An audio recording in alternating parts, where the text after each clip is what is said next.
Hello everyone, long time no see. For those new to watching me on YouTube or on Facebook, my name is Bersain Gutierrez. I graduated from San Francisco State University with a political science degree, a studio art degree, and a minor in making comics. The first one there. So obviously my dream is to work in comics and either, write my own story, work on obviously this big guy up here. But ideally I have this great story that I started in school and I'm continuing it on, so I kind of feel that that might be my way in. My way in will be to self-publish this story, and for those of you who have seen the art show or those who have seen my work, the story is called Shine the Way.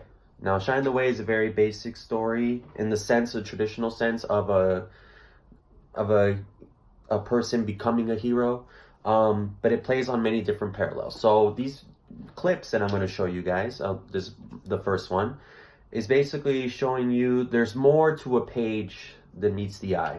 Sometimes a page can tell you a lot of different things. I actually discussed this story at a comic book conference at CSU Northridge, where we talked about the philosophy and the aesthetics of comics. So just these videos will be short, brief, just showing you the ins and outs of comics and showing you the unique stuff that comics can do. So just as an example, I'm going to go ahead and show you two different pages just for today. This first page is part of the part one of the story. It's basically the climax part of the story where these protesters that, obviously started escalating a situation, these protesters somehow formed a monster. So it's playing on the parallels of the real world and the fantasy world, where the real world, yes, there's protesters, but maybe they resemble some type of a monster, but in this comic, they literally become a monster. So I used a 9-page panel that I'm going to show you right here. Let me just go ahead and turn these lights on, get you a close-up here. So this page right here is a traditional sense of the Watchmen style. Now, I don't know if you've ever read The Watchmen, but it's a great series, and it's a great book that not just played on the subject matter, but also played on the aesthetics of comics and the cool things you can do in comics. So this is type of the stuff that I'm going to be doing and showing you repeatedly on a regular basis. So on this page, you can see that there's 9 panels. But the unique part of these panels is that you can have a different sequence for them. So think of, even and odd numbers. So kind of a yes, no, yes, no, yes, no, yes, no, yes, right? So in each different panel, you're getting a different perspective.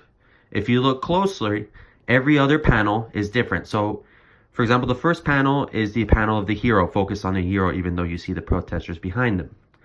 And then the monsters and the protesters. So every other panel is different from each other. So the 5, the even ones or the odd ones here, are the hero and the hero's perspective. And on the other ones is the villain perspective. So it seems simple, but even that just gives it a different feel. So you're not just constantly just seeing one panel of one scene, one scene, one scene, one scene. Purposely changing the sequence, so you're purposely seeing it from a different point of view. So playing on the different points of view subject matter can be, and the way we see the world, the way we can interpret is seen. So you see it from different perspectives. It's something yes, I've seen in Watchmen numerous times. Sometimes they will pair certain images with certain words and almost changing the meaning of the image depending on how you pair it with the word. So pairing image and text together can either reinforce a certain belief or even redefine a way we see certain things. So that's just one example. There's one example of what you can do. One more page, just for this first little look into it. I'll show you a different page. I'll show you the page in part 2 where I'm introducing a heroine. But the page layout is unique. It's something I've been working on as well. So here, technically it's 2 different pages. But the drawing in the middle, the falcon or the eagle, kind of connects the pages. Now all these scenes are happening in different moments of the story at different times.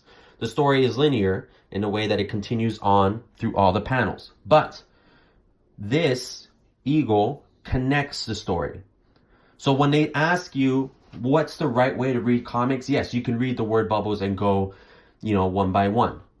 But I don't really see it as reading comics. I see it as experiencing comics. So that's why when people ask, like, what's the right way to read it? It was like, well, that's up to you. You read it as you experience it. So here, for example, we're playing roughly on that context too, the 9-panel grid.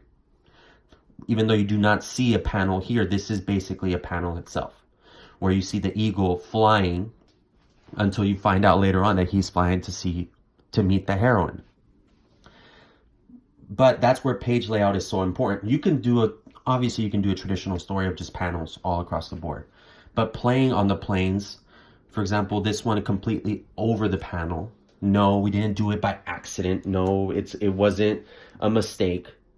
When you see a panel break, or when you see something on top of a panel, when you see a panel short, long, when you see color around it, everything plays a part in the story. So that's just 2 examples of how you creating a story and like you creating a story can add to it. That's just a few examples of what I can do. That's just one video, but I'll definitely be doing this video again and more to come. So stay tuned.